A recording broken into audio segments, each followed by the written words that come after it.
We're gonna go live.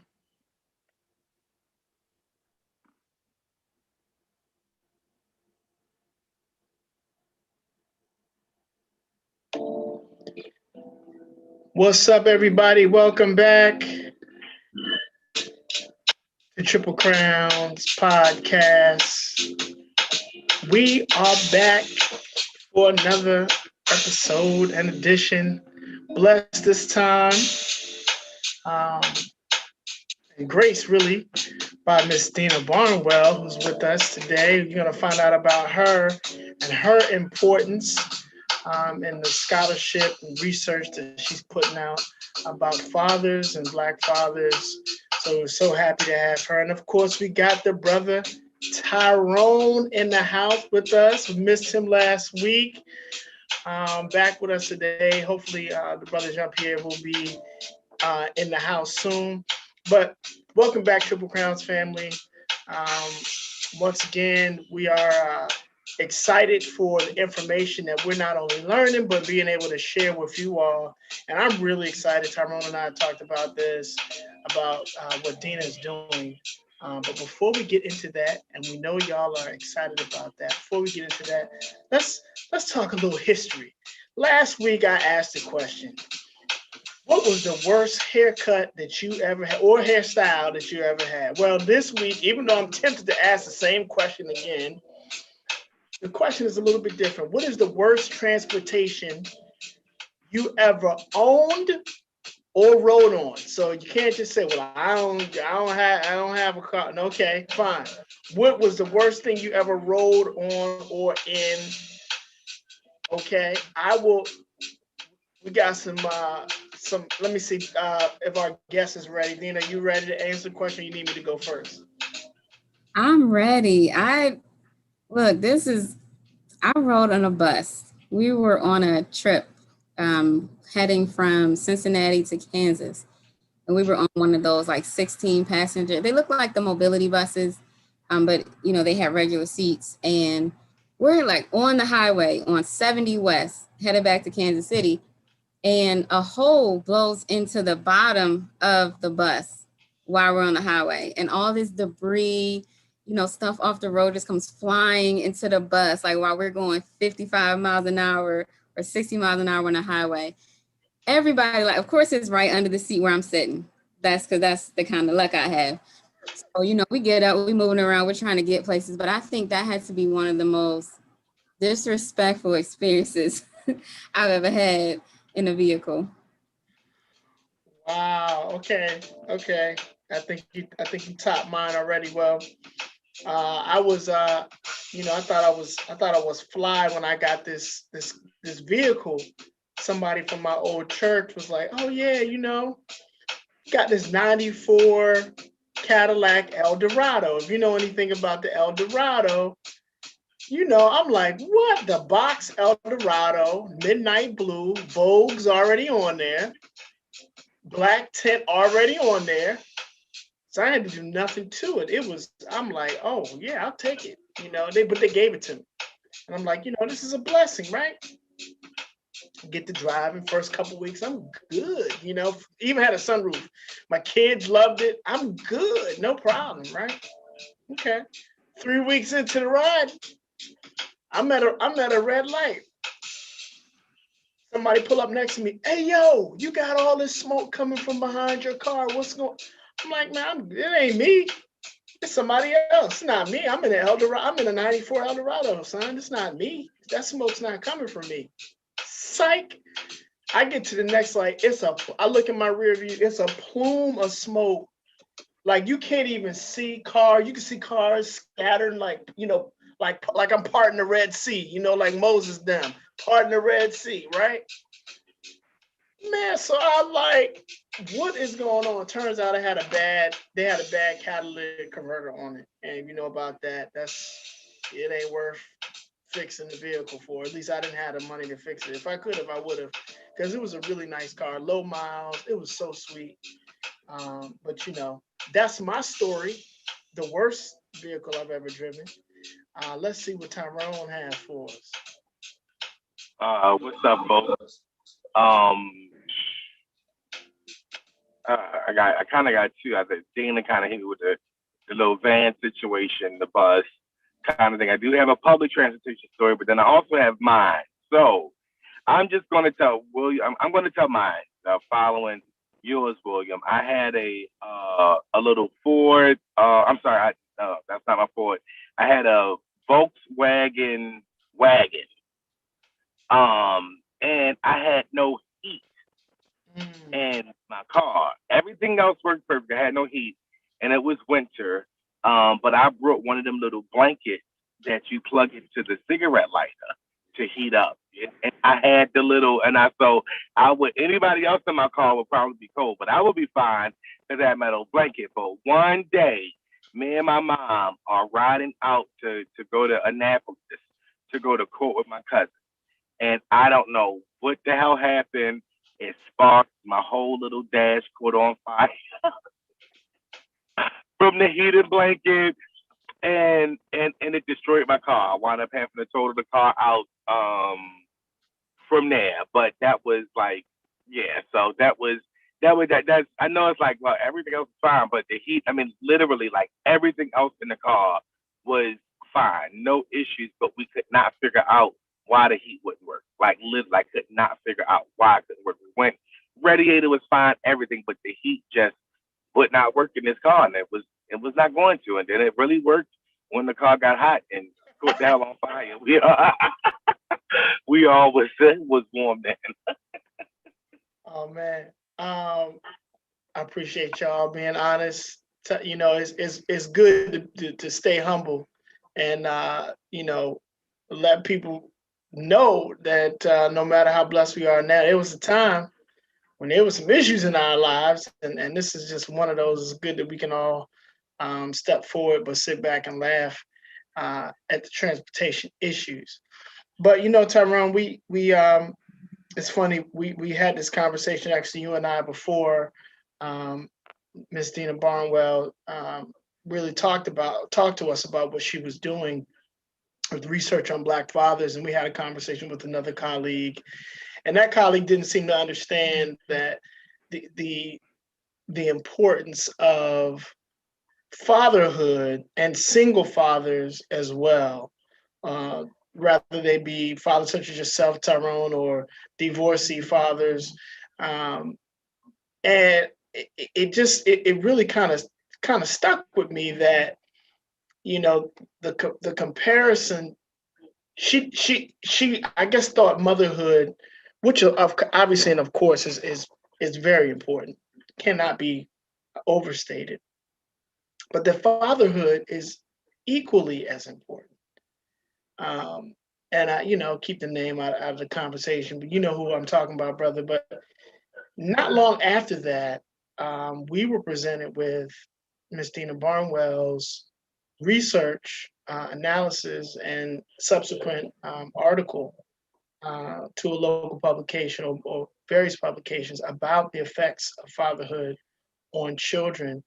We both had an opportunity to read it, and it was just masterful that not only how Dina went about getting the information, compiling the information, it was so well written, but also that she took the time to do it, and it was just amazing. And we both wanted to have her on to discuss um, all of it. So, ladies and gentlemen, Miss Dina Barnwell.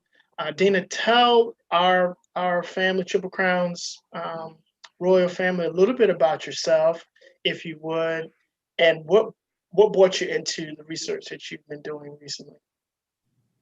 Thank you. Thank you.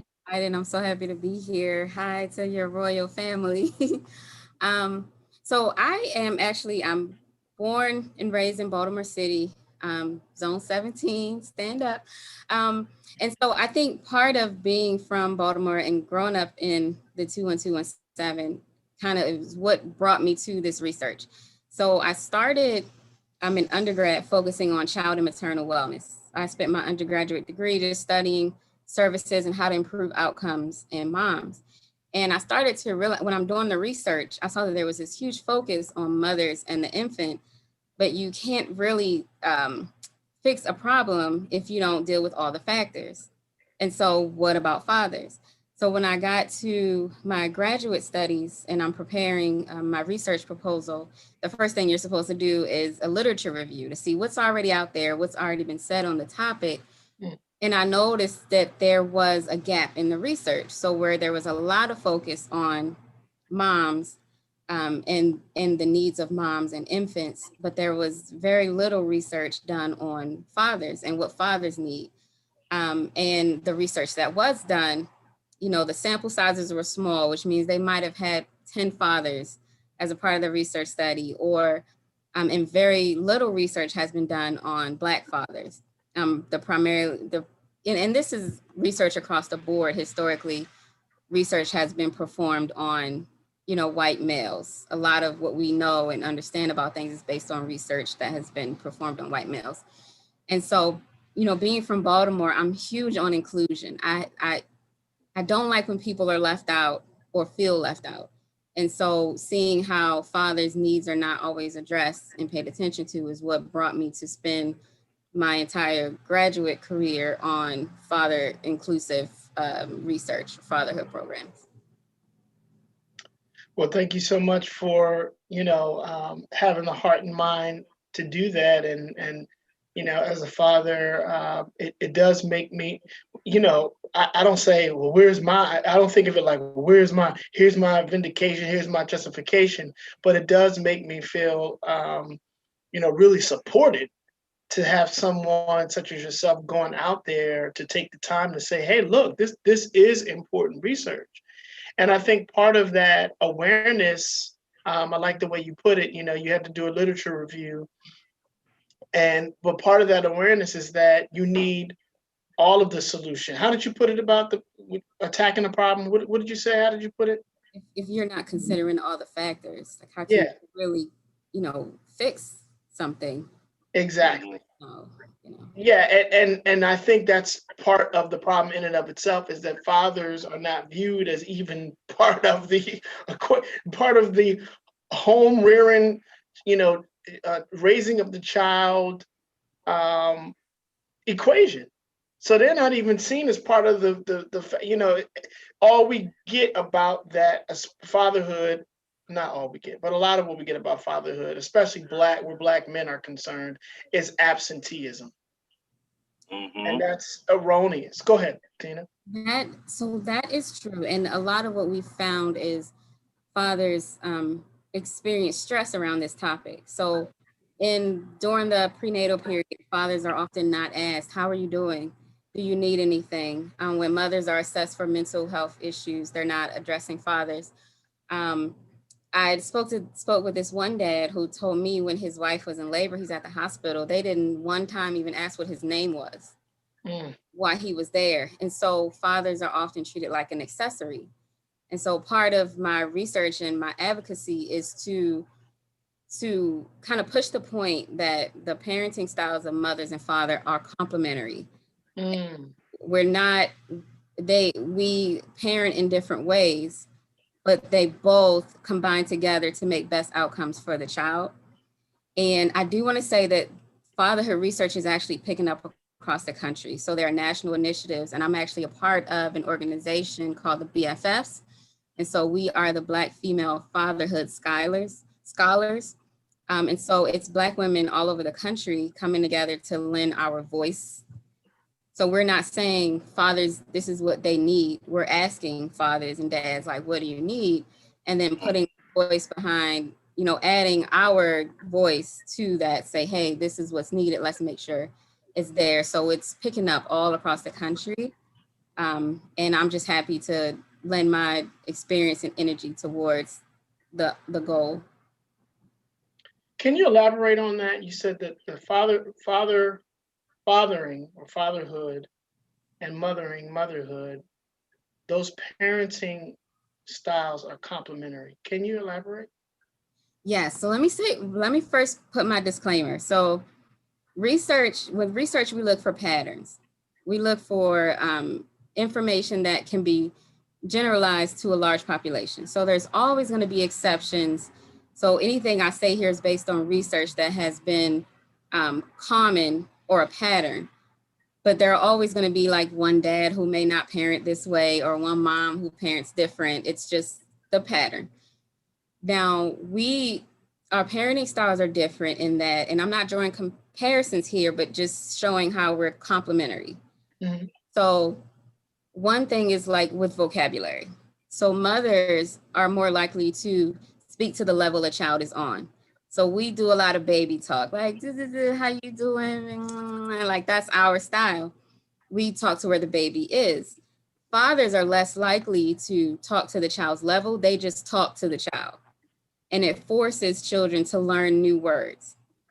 So they don't necessarily try to match the child's level. They just are who they are. They speak how they speak, and the child, you got to get on board if you want to be able to talk to your dad. Fathers are known for more roughhousing. So y'all throw the baby in the air, and I don't know about other moms, but I'm sitting here looking like, oh my God, don't drop the baby. Like my heart is skipping a beat just watching it. But that experience with the child is actually teaching them to, be more confident, willing to explore the roughhousing play. A lot of times when a baby cries, a mom is more likely to go get the baby. Like, what can I do? How can I stop this crying? Or if we see a child frustrated and trying to do something, our first instinct is to protect this child from all pain and sadness. So we're going to go and try to do whatever we can to, get this child, what do you need? What can we do? Fathers are more likely to delay a response. So fathers don't necessarily respond right away. That delay in the response encourages children to find solutions, to problem solve. Well, dad's not coming, so I got to figure this out on my own. And I say both are important because with the moms, with us rushing to help the children, we're helping the children feel supported. They know we got you. This is a safe space. And then when dads, they put their spin on it and it's like, well, we got you, but you can figure that out, and so it gives the children that sense of security, but then also that confidence to try to figure things out on their own. And so we are in our parenting styles, when we work together and we both put our influence on the infants or the children all the way through adolescence, then, they get a balanced approach and all the outcomes are better when dads and moms are fully engaged. And I just want to make it clear, I'm talking about quality of engagement, not necessarily always quantity. So yes, we want to spend a lot of time, but if all the time that you're spending with your child is not healthy, then, if you're around your child all day, but you're like verbally abusing them, then that's against the goal. So we're talking about quality engagement from both parents and what that effect has on the child. All right. Thank you so much for that elaboration and clarification. Brother Tyrone, we have any questions or comments from the Triple Crowns Royal family so far? If not, I have a follow-up.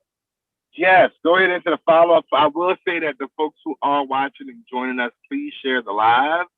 And as I put in the chat comment, any comments or thoughts that you have about our topic or any questions that you may have for Dina as well, or us. So definitely please do that so that we can acknowledge those comments and questions and share the live.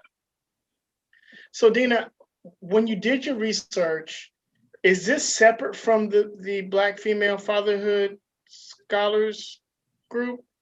And then also, who did you research? Can you kind of give us an insight of your method of research and how you went about it?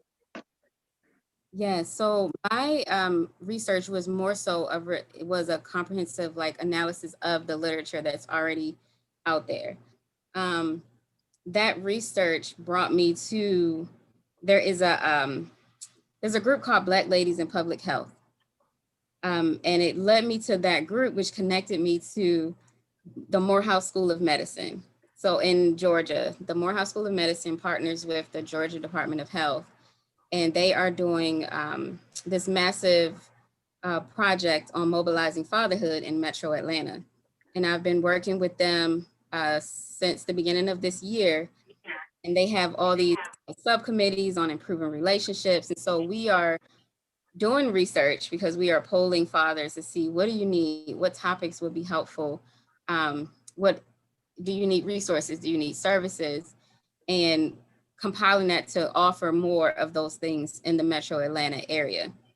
And so my goal in working with this organization is to bring best practices to Baltimore as well.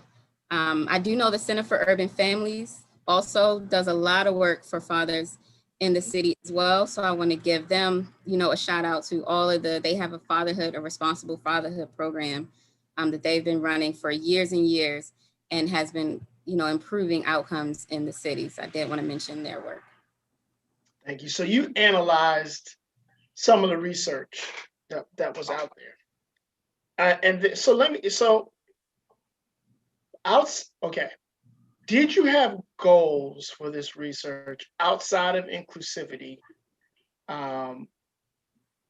Was there a greater, a larger picture or another thing that you wanted to bring, to bear by releasing this information, by, compiling it and sharing it? And I know that you, submitted articles to, some local press. Or was that it? Was it just simply about, we need to have some inclusion and understanding of these Black fathers, these fathers, and then these Black fathers in the city?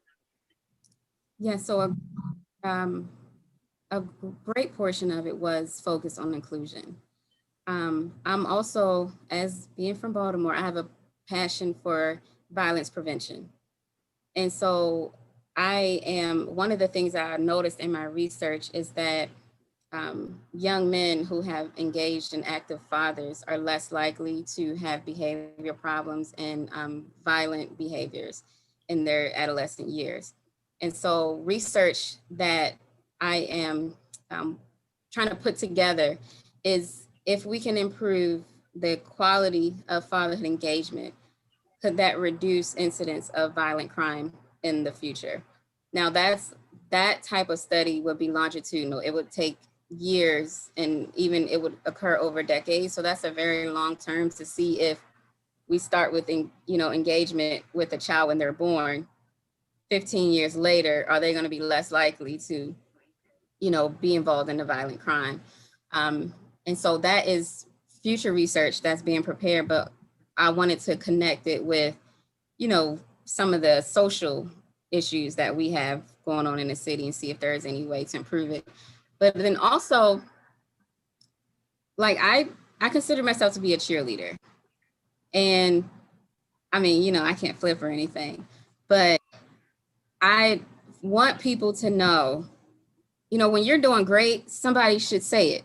Like, I feel like people should hear when you're doing a great job. And Black fathers specifically, we have found in the research of Black fathers are more likely to be actively engaged in their children's lives, particularly when they're not living in the home.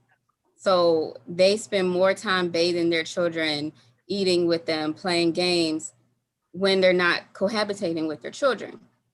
And that is in opposition to the myth that we are told, the deadbeat dad myth that's kind of promoted out there. And so, I'm like, I have a coworker. He has 3 children and he doesn't live with them, but he's always doing activities with them. He's got them, in the backyard bowling, or, this, I'm going to put something in your hand and you got to taste it and tell me what you think it is. Like, things I don't do that kind of stuff with my son. But, fathers doing these things, like, you're doing a great job and you should know it and you should hear about it. So part of it is celebrating what's in existence. Part of it is inclusion. And then part of it is hoping to change some long-term outcomes. Now, I did want to kind of reverse what you were talking about a little while ago. A lot of the change in engagement in fathers could be attributed to our social lives. So a few generations ago, fathers were primarily working. They were out the house. They were doing what they needed to do. Things have changed where fathers becoming more active in children's lives have been due to societal changes. There's the last I read from the Census Bureau, there are about almost 2 million single father households in the US right now. And I was surprised when I read that. And so the goal is to promote, okay, dads are important, but even I'm very careful not to say you're important because you're not only important because if you're there, your children will be better. Fathers also tend to have better self-esteem when they are active and engaged in their children's lives. So their own mental health is better when they have a good interactions with their children. Wow. That's I think that's particularly powerful as the society that we find. Go ahead, brother. No, I just was gonna say, from a personal standpoint, thank you for the information. Folks are definitely thanking you for the information, and definitely in agreement. I guess it's like one wow, so I guess that's like a shocker for someone, and I could understand that, and it's just because of again what was put out there for so long. When I started, it was like almost unheard of. Again, living in Baltimore, being from Baltimore, and I was a single dad for a year, right? For a long time, for a very, very, very long time, I was a single dad, and I am still now. But for a very long time, I like it was almost unheard of when I would say that I was a single dad. It would be like I would get faces turned, and what I mean, people would like look like, well, what? Well, how did that happen? Where did that come from? And it was like almost in some places it was celebrated, but in other places, it was also looked upon as, like I say again, like no, this ain't possible. Like there's some kind of lie, within there. Like what makes you a single dad, right? Like I've had these questions asking me before in public spaces when I've said this. I'm like, because I've raised my kids by myself. It's just me and my kids, right? Like there's no other help. So where's the mom? You're like way like first of all it's not your business, but just to say, but so, like it was so it's like it was interesting to me that like again like well not interesting to me but like seeing that it was like almost unheard of by others. However, now in these last couple of years, that's why when you said 2 million, now the 2 million is actually kind of shocking to hear that many. However, I knew that the number had grown because over the years and just more connections that I have made with people in different states. I'm sorry, y'all. Ambulance is riding by. Y'all might hear it real quick. So I'm running just let it go on and ride by. So don't disturb y'all. We're in Baltimore. Y'all hear all kind of sirens all day long. But anywho, um, it's been interesting. The company is like it's not as surprising anymore, right? Like you hear it, and I've been introduced to so many more single fathers. And just to kind of go back, like William said, we were really interested in having this because for me, like you did, like the importance is definitely one. It's important for the data to be out there and for people to know. But just from a personal standpoint, I'm with you. Like fathers need to be parents. Period. I'm not going to just say fathers, but I'm saying fathers now because I know what I experienced. Need to be recognized and it needs to be acknowledged that we are here. We are present.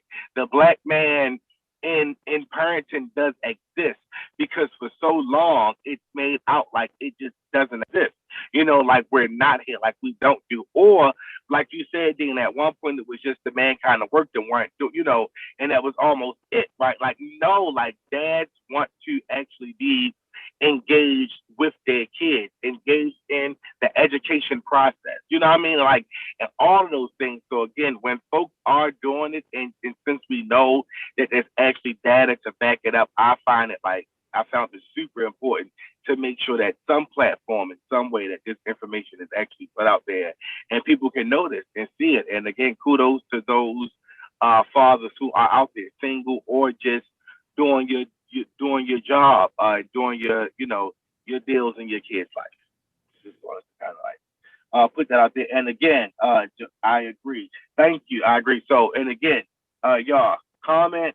We got an I agree and stuff like that. But y'all, if y'all have questions, please ask and definitely continue to share the live. So, not to just jump all over you, William, but Dina, if I could also ask, so how do we, or from, just, and I know you've been doing this not for super long or whatever, but how do we begin to shift that perception that fathers are not active, right? And that they're not there? I think it's one of those things that happen over time. It happens naturally. Just seeing fathers there, and I do want to say, and I know you said earlier, like you're saying all parents, but especially fathers. In my research on fathers, I'm in no way discounting the importance of moms, grandparents, the whole village. It takes a whole village to raise a child. It's just for the purpose of this research, it's been focused on fatherhood and how fatherhood complements mothering styles. But I think a lot of it is changing the perception, but a lot of it is also getting more dads involved. And so what the research has shown us is that there are some dads that are not involved, but a good number of the ones who are not, it's not that they just don't want to be there. So what they have shown is there's a number of factors contributing to it. One, the transition to parenthood is considered a developmental crisis for fathers that can lead to psychological problems. So in like postpartum depression, anxiety, on average, there's about 10% of dads experience postpartum depression. And that rate jumps if the mother also experiences postpartum depression. And the way fathers manifest depression is a little bit different. And so you may not necessarily see tears. Men don't always draw into a group, reach out to their friends. A lot of men, because of the pressure to appear, the fear of not wanting to appear weak, may hold everything in and go the opposite direction. So some men tend to withdraw. So the mom or the family thinks, oh, this dad doesn't want to be involved. Well, he may be depressed and doesn't know any other way to deal with his feelings. A lot of men present postpartum depression as hypermasculinity. It can result in a lot of addictive behaviors like gambling, drugs, sex, or it can result in a loss of sexual desire. And so a lot of times this avoidance that we're seeing of men not being present is could be a result of mental health. And so how do we be proactive and see, as fathers, how are you doing with all this? Do you need anything? Are you feeling anxious? Are you worried? A lot of dads experience a lot of stress regarding the childbirth process. Like men get really nervous about what childbirth is going to be like. And if you watch that on TV and you see how actors show women like screaming and like squeezing somebody's hand until they pass out, that can be scary for a man. A lot of fathers experience stress around role restrictions. So they're not in the house with a child and they have maybe a mother or a female co-parent who's telling them when they can see the child, when they can't, what they can do with the child, how often. And a lot of men want to be involved, but if every time you ask, there's an issue, or, just because a partnership didn't work out, I always say a bad partner doesn't mean a bad parent.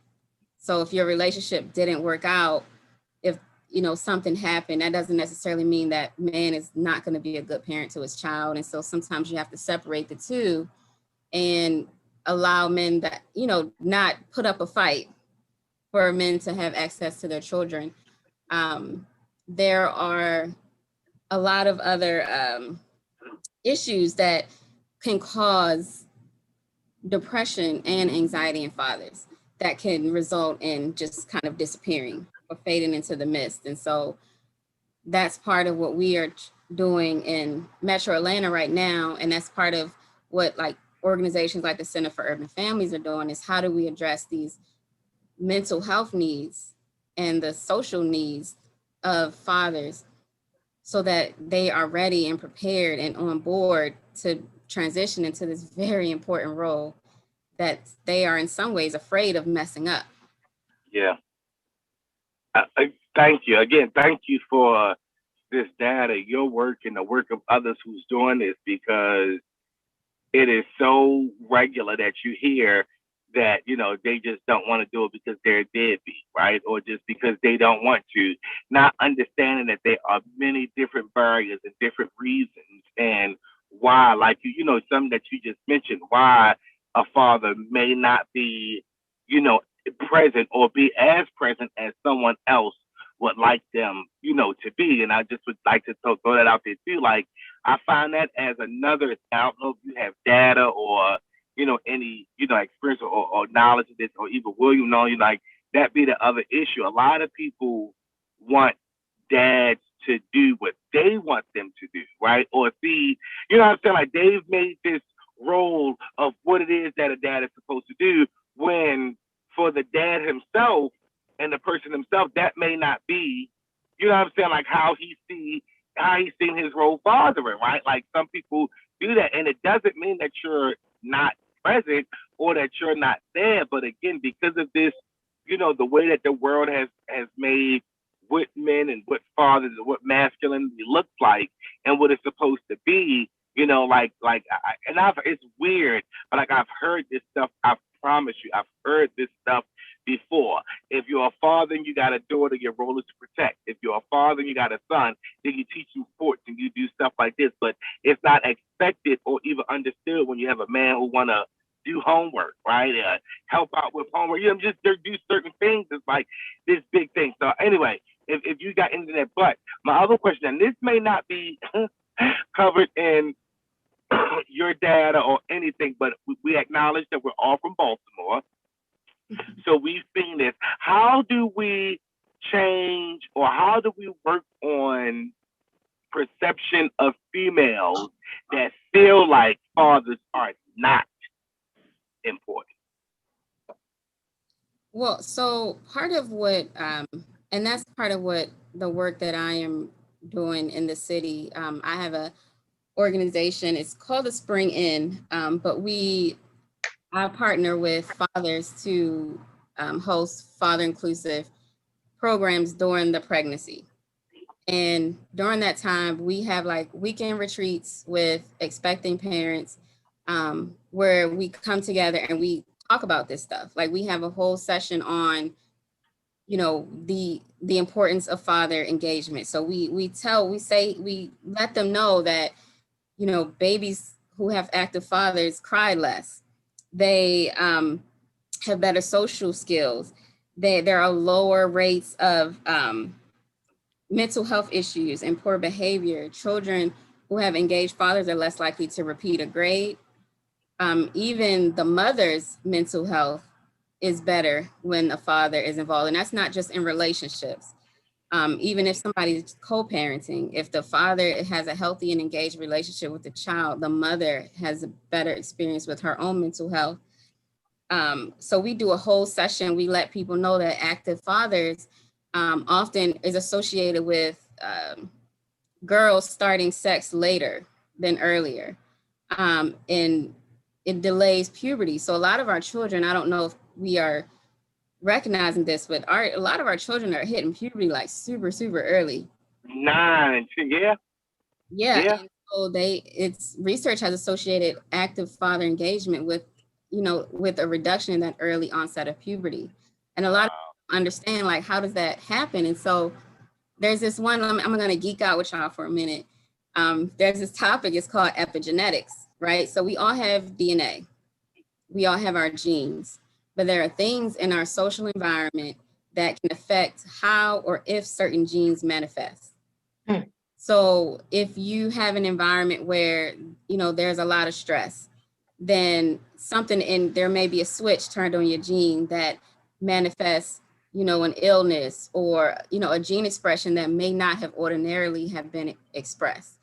And so there are things in our social environment that can literally affect what our body physically does, because though our environment can affect how our genes express themselves. And so like that might, and I only mention that because it might not make sense. Like, how does a father being there delay when puberty starts? But that's a real phenomenon, and anybody want to look it up, I'm happy to be geeking out with y'all, but it's called epigenetics. And it's the science of how, our environments affect the way our genes express themselves. And our bodies also reflect our environment, in that if children grow up in an environment where they don't feel safe, their brains will literally rewire itself to become more efficient at detecting threats. So something that might seem normal to me, like somebody stepping on my shoe, could be perceived as a threat, and this person's brain is telling them this is life or death, and they have to do something about it. And so when you have your father and your mother, and you have an active social support system, and everyone's engaged and doing what's best for the child, then those type of brain rewirings don't necessarily have to take place, and you won't see some of the hypervigilance and things that we see in some of our communities. So that's one of the things that we do with our program. We have sessions on mediation, so conflict management. We teach parents and co-parents, how do you resolve a conflict without hitting super, super below the belt and saying something that you really don't mean just because you want to win the argument.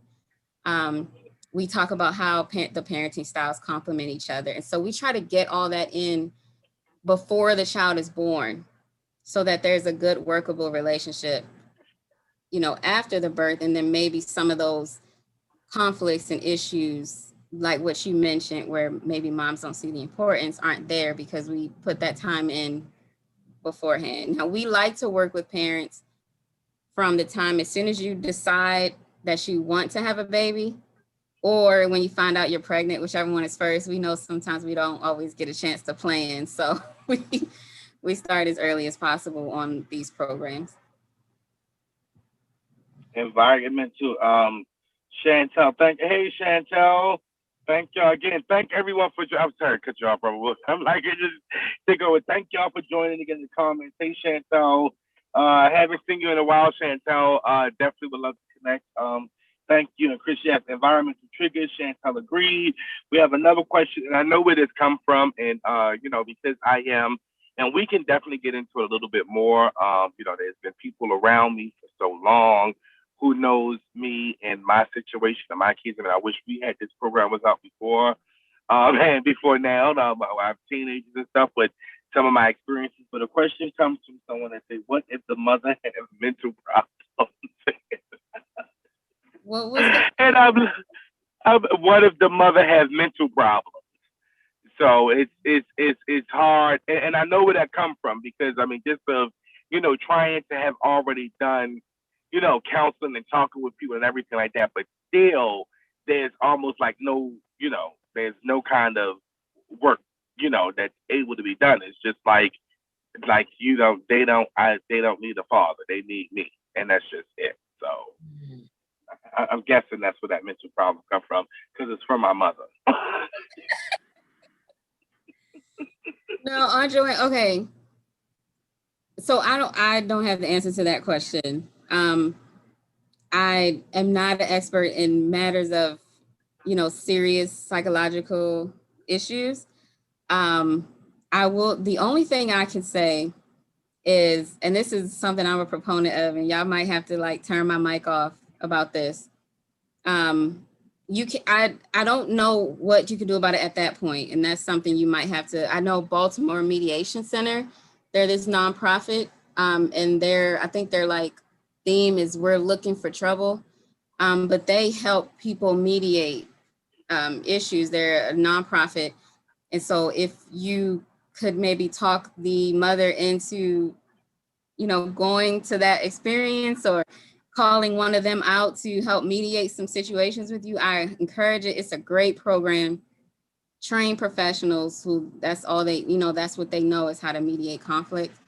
But I would say on the front end, we just want to try to be more just yeah, I'm gonna reserve that for later. So I would suggest some mediation if possible. Absolutely. Got you. Yeah, to you, Brother William, I'm sorry. Let you get your helm back. Hey, this is why we're here, and Tyrone bringing out a lot of things that hit close to home and are important, man. So I appreciate you always and the family. Thank y'all for joining in. If you're just joining us, you have missed quite a powerful show with.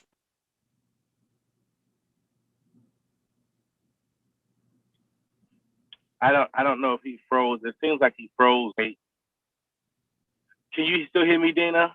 I can still hear you. Yes. Okay. I think he might have froze. So while he get his stuff together, again, I'd like to thank those who have joined us and everything. As we do get close to end, definitely thank you, Dana. And I'll ask you, is there anything, else that definitely, prepared or you feel like you need to share from, your research and your work that you have done thus far that you would definitely like to put out there? Any points that you definitely want to make that we could point someone to this podcast to come and hear, to use their reference. So yes, and I definitely have, sources and websites if anybody's interested in reaching out to me or just connecting with my organization. Our website is springin.org, springinn.org. And so what we have, what I would like to say is, as a woman, so a lot of times in the space of fatherhood, some of the loudest voices are women. When I was looking at the availability of resources for fathers, more places, more health departments and nonprofits are starting to do fatherhood programs. However, historically, the only department a lot of places had for men had to do with child support enforcement. Mm-hmm. So it wasn't like what services we need. It's like how we get these men to pay this money. And as a woman, I feel like there is, or not necessarily, I do feel this way. However, there is also a lot of work that we can do to help lend our voices, because in the family space, like family court, our voices tend to have more, hold more weight right now. And so what we can do is we can try these services like Baltimore Mediation Center to mediate some of our conflicts. We can try to put, try to separate our experience in a relationship from, a man's interactions with their child. We can also encourage men to seek mental health support. So a lot of men are really set on trying to maintain these stereotypes that they have to be tough, that having a mental health issue is weak. And so if they feel overwhelmed with being fathers, like they feel like they can't say anything. And because they aren't the one that birthed the child, they feel like, well, I really shouldn't say anything because I didn't have to carry the baby for 9 months and then birth it. And so any way that we can share our support for fathers, remind them when they're doing, well, encouraging them.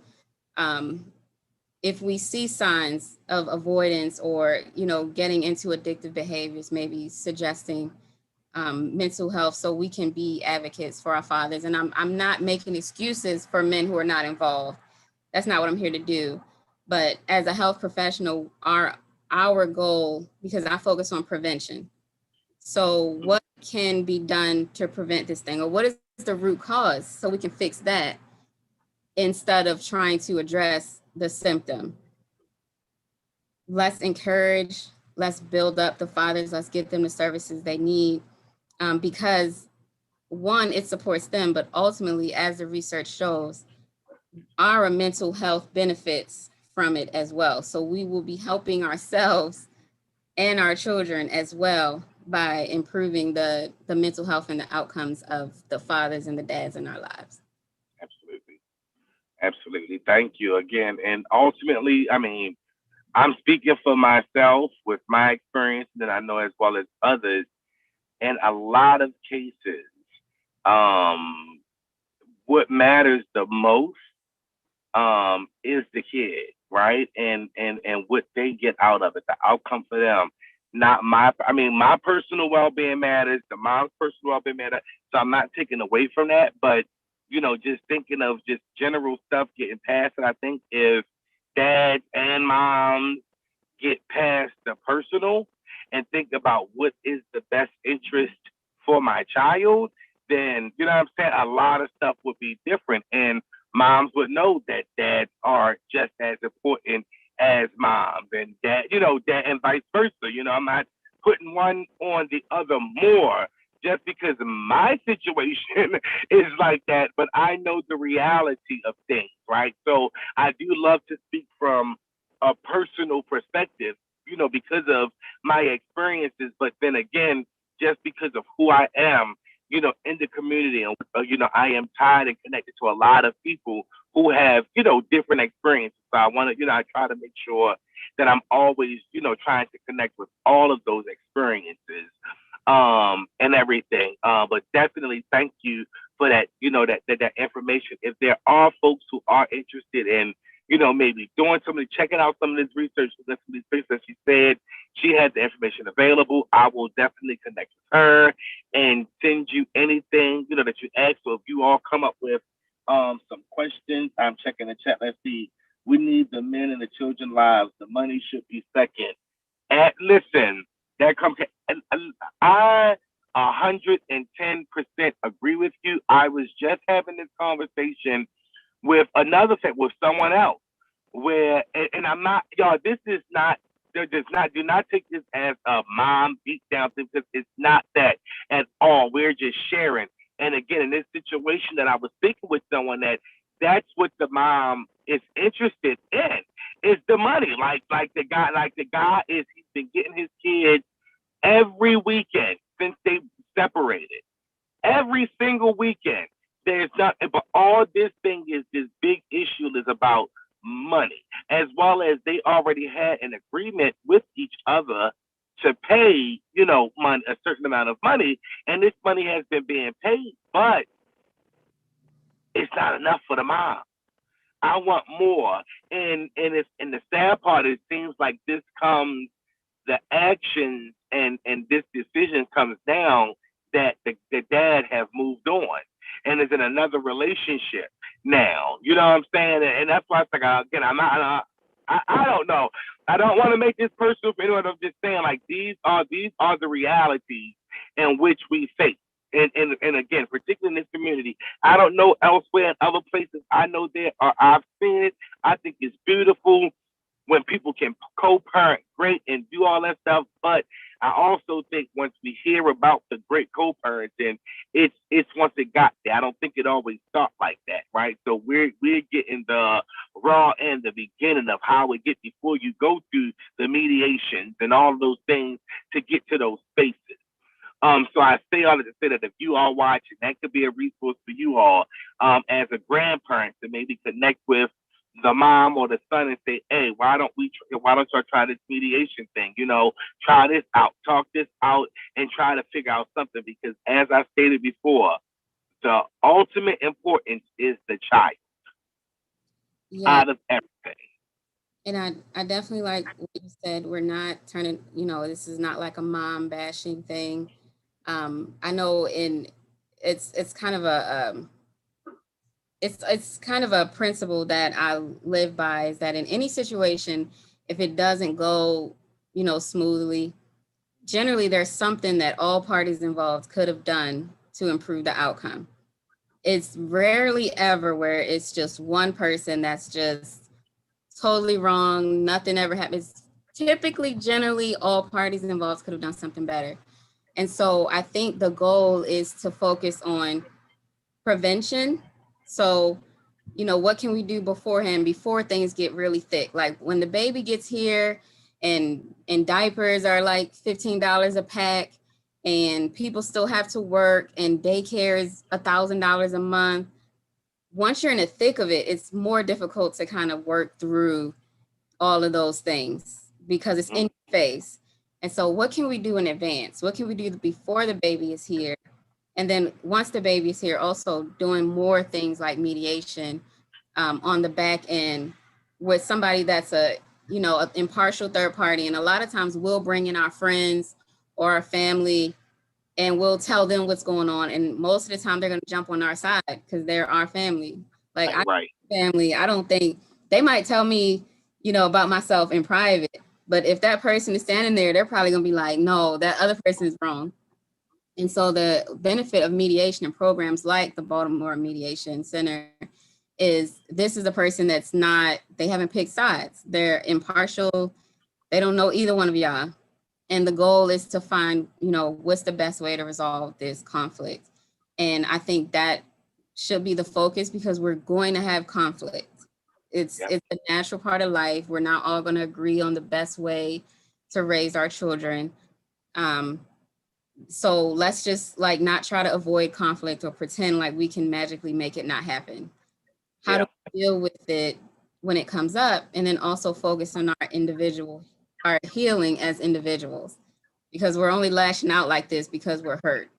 So how can I fix this within myself so I don't have to lash out about this? So I'm all super compassionate, let me hug the person that's, being all mean right now, because that's probably just what they need is a nice hug, somebody to tell them they're doing great. So those are my recommendations. Whatever you can do in advance, whatever you can work out and agree to and plan for in advance, and then in the thick of it, get some mediation. That's whether you're married, co-parenting, all of it. Just get somebody to help you manage that conflict and try not to put the full weight of everything on the one party, because if you are saying, this mom is doing this and she's crazy, that is going to put the mom on a defensive. That's only going to make it more difficult for you to see your children. So you're working against yourself by being that way. Even if that's the case, you want to look at yourself and see what you can do and if you can get an impartial third party to kind of help manage what's going on. Yeah. Thank you so much. I do want to acknowledge it and thank you all. Comments, Patrice, Joanne say, not all moms. Patrice say both parties have to take accountability for not always making the best decisions. That's absolutely right. She said accountability again, and I think she was taking up a thinking that yes, I agree because I don't like her. Right? Absolutely, Joanne. Thank you. But yeah, again, Dana, thank you so much for your time and being here. Something happened with William, some type of something happened. I don't know, he cut out, but we were definitely going to finish it, end it out. We are done, y'all. At 7, be sure to join us back here. I think we may put out another schedule or something like that. So we will check and make some kind of announcement like that.